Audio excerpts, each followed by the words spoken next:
بلی کسی گھر میں روئے تو روحیں آتی ہیں۔ حضور صلی اللہ علیہ وسلم نے فرمایا، ایک لڑکی کو اللہ نے صرف اس لیے دوزخ میں ڈالا کہ وہ بلی کو باندھ کر رکھتی تھی۔ بلی جب روتی ہے تو اس کو روحیں نظر آتی ہیں یا کوئی مرنے والا ہوتا ہے۔ بسم اللہ الرحمن الرحیم۔ ہمارے اسلامی معاشرے میں بلیوں کا مقام اور قدر۔ ماہرین کے مطابق بلیوں کی اوسط عمر 13 سے 14 سال ہوتی ہے، مگر اکثر بلیاں 20 سال کی عمر تک پہنچ جاتی ہیں۔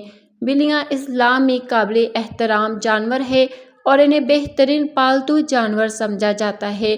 ان کی صفائی ستھرائی کی تعریف کی گئی ہے۔ انہیں گھروں اور مساجد میں داخل ہونے کی اجازت ہے۔ یہی وجہ ہے کہ مسلم ثقافت میں بلیوں کی اہمیت ہے۔ اسلام میں بلیوں کی اچھی طرح دیکھ بھال کرنے، ان کی قدر کرنے اور پیار کرنے کی تعلیم دی جاتی ہے۔ کچھ مسلمانوں کا خیال ہے کہ پالتو بلی رکھنے سے آپ کے گھر میں فرشتے آتے ہیں۔ پیارے نبی حضرت محمد صلی اللہ علیہ وسلم بذات خود ایک بلی سے محبت کرتے تھے۔ بہت سے مسلمانوں کا خیال ہے کہ معجزہ یعنی عربی میں معجزات ان کی پسندیدہ بلی تھی۔ البتہ حدیث میں اس خاص بلی کا کوئی ذکر نہیں ہے۔ بلی کے متعلق حدیث ذکر کی گئی ہے کہ بلی اگر کھانے میں سے کچھ کھا لے یا پانی پی لے تو وہ پلید اور نجس نہیں ہو جاتی۔ ایک عورت نے حضرت عائشہ رضی اللہ عنہا کو ہریسہ بھیجا تو وہ نماز پڑھ رہی تھی۔ اس عورت نے ہریسہ وہیں رکھ دیا تو بلی آئی اور آ کر اس میں سے کھا گئی۔ حضرت عائشہ رضی اللہ عنہا نے نماز کے بعد اسی جگہ سے ہریسہ کھایا جہاں سے بلی نے کھایا اور فرمایا، بلا شبہ رسول کریم صلی اللہ علیہ وسلم کا فرمان ہے، یہ بلی پلید اور نجس نہیں بلکہ یہ تو تم پر آنے جانے والی ہے۔ حضرت عائشہ رضی اللہ عنہا بیان کرتی ہیں، میں نے رسول کریم صلی اللہ علیہ وسلم کو بلی کے بچے ہوئے پانی سے وضو کرتے ہوئے دیکھا ہے۔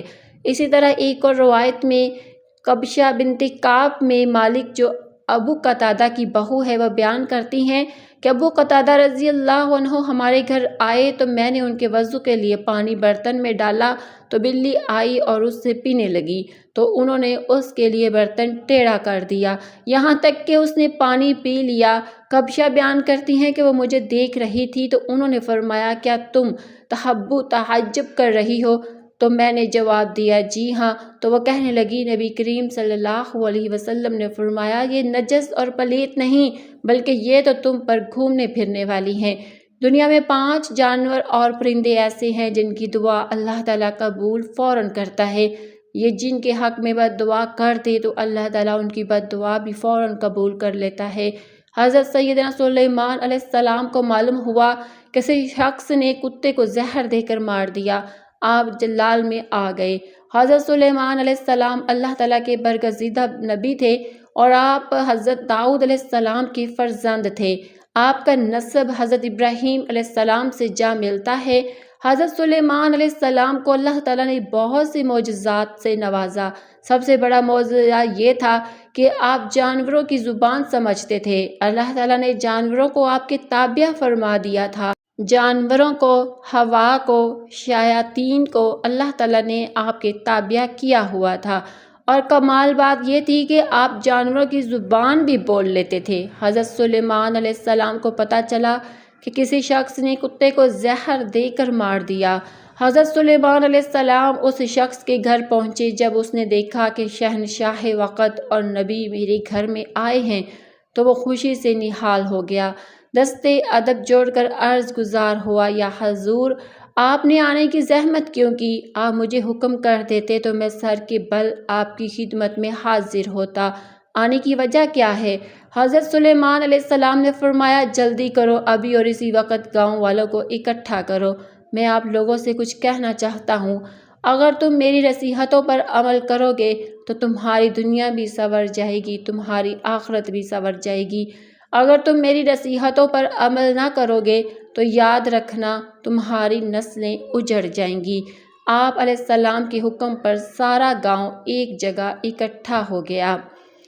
حضرت سلیمان علیہ السلام نے خطاب فرمایا، لوگو، دنیا میں 5 جانور اور پرندے ایسے رہتے ہیں جن کی دعا اور بد دعا فوراً قبول ہوتی ہے، ان کی بد دعا سے بچو۔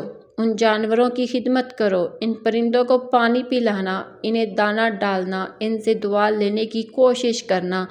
میں نے بڑے بڑے متقی پرہیزگار درویش دیکھے ہیں جن کے دن روزوں میں گزرتے ہیں، جن کی ساری رات عبادت میں گزرتی ہے، لیکن ان پرندوں اور جانوروں سے لی گئی بد دعا نے ان کی تمام عبادت کو ضائع کر دیا۔ لوگوں نے پوچھا، حضرت وہ کون سے پرندے ہیں اور جانور ہیں جن کی دعا اور بد دعا فوراً قبول ہو جاتی ہے؟ تو حضرت سلیمان علیہ السلام نے فرمایا، نمبر 1 کبوتر۔ کبوتر ایسا پرندہ ہے جو اللہ کے نبیوں سے محبت کرتا ہے، جو اللہ تعالیٰ کی عبادت میں مشغول رہتا ہے، ہر وقت اس کی زبان پر اللہ تعالیٰ کا ذکر جاری رہتا ہے، ذکر الہی جاری رہتا ہے۔ کبوتر جب نیند سے اٹھتا ہے تو اٹھتے ہی اللہ کا ذکر کرتا ہے، پھر اللہ کا ذکر پورا دن کرتا رہتا ہے۔ کبوتر جب پرواز کرتا ہے تو پرواز کرتے وقت بھی اللہ اللہ پڑھتا ہی جاتا ہے، ادھر سے اللہ کا ذکر کرتا جاتا ہے، ادھر سے پرواز بڑھتی جاتی ہے۔ پرواز کرتا کرتا بہت زیادہ بلندی پر پہنچ جاتا ہے، اللہ کا ذکر اسے بہت بلندیوں تک پہنچا دیتا ہے۔ فرمایا نمبر 2، میں نے بہت سے متقی پرہیزگاروں کو دیکھا، درویشوں کو دیکھا، بہت بڑے عبادت گزاروں کو دیکھا، ان کی دعائیں اتنی جلدی قبول نہیں ہوتی جتنی جلدی بلی کی دعا قبول ہوتی ہے۔ بلی جب کسی کی حق میں دعا کرتی ہے تو فوراً اس کی دعا قبول ہوتی ہے، اور بلی جس کے حق میں بد دعا کرتی ہے وہ بھی فوراً قبول ہو جاتی ہے۔ ناظرین، بلی پر ظلم نہ کیا کرو، بلی کو مارو مت، اگر ہو سکی تو بلی کو دودھ پلایا کرو، اس سے دعا لینے کی کوشش کیا کرو۔ اگر تم اس سے بد دعا لوگے تو تمہاری نسلیں برباد ہو جائیں گی۔ بلی پر تشدد کرو گے تو تمہارا گھر پریشانیوں کی دلدل میں پھنس جائے گا، تمہارے گھر کو پریشانیاں گھیر لیں گی۔ پنجاب کے ایک شہر میں ایک گھر کے آنا جانا بلی سے لگا رہتا تھا۔ بلی روز آتی، کبھی دودھ پی جاتی، کبھی روٹی کھا جاتی۔ اس بلی نے گھر والوں کو تنگ کیا ہوا تھا۔ ایک دن گھر کے مالک پر غصہ طاری ہوا، وہ بلی پر برسا۔ بلی کو اس نے بڑی مشکل سے پکڑا، غصے میں آگ بگولا ہو کر بلی کو مارا پیٹا، اتنا مارا کہ وہ اسی جگہ بیچاری تڑپ تڑپ کر مر گئی۔ تڑپتے ہوئے اس تشدد میں بلی نے اللہ سے کوئی بد دعا کی ہوگی، اس کی بد دعا فوراً قبول ہوئی۔ اس گھر میں ایک 8 سالہ بچہ تھا، عین اسی وقت اس بچے کا عقلی توازن بگڑ گیا، بچہ فوراً پاگل ہو گیا اور ابھی بھی وہ پاگل زندہ ہے۔ انہوں نے بہت علاج کروایا، دنیا چھان ماری، اس کا کوئی علاج نہ ملا۔ رسول اللہ صلی اللہ علیہ وسلم نے فرمایا، آج رات جب میں نے جہنم میں جھانکا تو ایک عورت کو دردناک عذاب میں مبتلا دیکھا۔ میں نے پوچھا، اس عورت کو عذاب کیوں دیا جا رہا ہے؟ جبرائیل علیہ السلام نے مجھے بتایا، یا رسول اللہ، یہ وہ عورت ہے جس نے بلی کو اپنے گھر میں اس حال میں باندھے رکھا تھا کہ نہ وہ بلی کو دودھ دیتی تھی، نہ بلی کو پانی دیتی تھی، اور بلی وہیں پیاس سے تڑپ تڑپ کر مر گئی۔ بلی کا پیاس کی وجہ سے تڑپنا اس کی تباہی کا ذریعہ بن گیا، بس بلی کی بد دعا نے اسے دردناک عذاب میں مبتلا کر دیا۔ فرمایا نمبر 3 چڑیا۔ چڑیا ایک ایسا پرندہ ہے جسے اللہ تعالیٰ بہت پسند کرتا ہے۔ چڑیا میں 3 خصوصیات ہیں جو دیگر پرندوں میں نہیں ملتی۔ لوگوں نے پوچھا، حضرت وہ 3 خصوصیات کون سی ہیں؟ فرمایا نمبر 1، چڑیا معصوم سی ہے، چلاک نہیں ہے۔ چڑیا کسی سے لڑتی نہیں، کسی سے جھگڑتی نہیں۔ فرمایا چڑیا کا ایمان ایک بڑے عبادت گزار شخص کے ایمان سے بھی بہتر اور کامل ہوتا ہے۔ چڑیا کامل ایمان رکھنے والی ہے، وہ کل کے لیے آج کے دن میں کوئی دانہ پانی اکٹھا جمع نہیں کرتی کہ کل کھاؤں گی، کیونکہ چڑیا کا ایمان ہے کہ اگر اللہ نے مجھے کل تک زندہ رکھا تو اللہ تعالیٰ مجھے رزق ضرور دے گا۔ فرمایا تیسری خصوصیت یہ ہے کہ چڑیا ہر وقت اللہ تعالیٰ کی یاد میں مصروف رہتی ہے، ہر وقت اللہ تعالیٰ کا ذکر کرتی ہے۔ کتا ایک ایسا جانور ہے جس کو لوگ مارتے ہیں اس وجہ سے کہ اسے مارنے سے کوئی گناہ نہیں ہوتا۔ تاریخ میں بہت سی مثالیں ملتی ہیں جنہوں نے کتوں پر ظلم کیا، کتوں کو مارا، کتوں پر ظلم کرنے پر ان لوگوں کو بھی تباہی میں مبتلا کیا، اور جنہوں نے کتوں سے دعا لی، جنہوں نے کتوں پر رحم کیا، وہ مغفرت کے باعث بخشے گئے۔ کیا آپ نے سنا نہیں کہ نبی کریم صلی اللہ علیہ وسلم نے فرمایا کہ ایک گناہ گار عورت تھی، بدکار تھی، ناچنے والی طوائف تھی، وہ بخش دی گئی، مرنے کے بعد سیدھی جنت میں چلی گئی۔ آخر اس کو کون سا عمل بخشا؟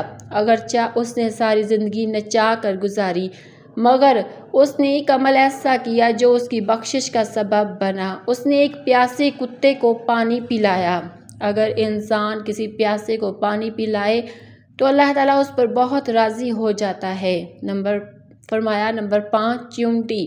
چیونٹی ایک عام سی مخلوق ہے۔ فرمایا چیونٹیوں کو پیروں تلے مت کچلو۔ اگر تمہیں ان چیونٹیوں کی اہمیت کا پتہ چل جائے تو تم مرتے دم تک کبھی بھی چیونٹیوں کو پیروں تلے نہیں روندو گے۔ اگر تم انہیں روندتے ہو اور یہ غلطی کر بیٹھو تو یاد رکھو کہ تم رزق سے ہاتھ دھو بیٹھو گے۔ اگر تمہارے ہاتھ سے کھانے پینے کی کوئی چیز نیچے گر جائے تو اسے چیونٹیوں کے لیے نیچے رہنے دو۔ چیونٹیاں کھائیں گی اور تمہارے حق میں دعائیں کریں گی، ان کی دعائیں اللہ تعالیٰ قبول فرمائے گا۔ اللہ تعالیٰ انہی کی دعاؤں کے صدقے تمہیں رزق وسیع عطا فرمائے گا۔ فرمایا سب کچھ کرو مگر ان 5 جانوروں اور پرندوں سے بد دعا نہ لو، کوشش کرو ان سے دعا لینے کی۔ ناظرین سوچو، اگر کوئی پرندوں کی خدمت کرے تو بخشا جائے گا، اگر کوئی جانوروں کی خدمت کرے تو بخشا جائے گا، تو اگر کوئی انسانوں کی خدمت کرے تو اللہ تعالیٰ اسے کتنا کچھ عطا فرمائے گا، بہت کچھ عطا فرمائے گا۔ اللہ تعالیٰ ہمیں اچھی نصیحتوں پر عمل کرنے کی توفیق دے اور ہمیں نیکوکاروں میں شامل کرے، آمین۔ ناظرین کمنٹ باکس میں اللہ تعالیٰ کے 99 ناموں میں سے ایک نام ضرور ٹائپ کریں۔ شکریہ۔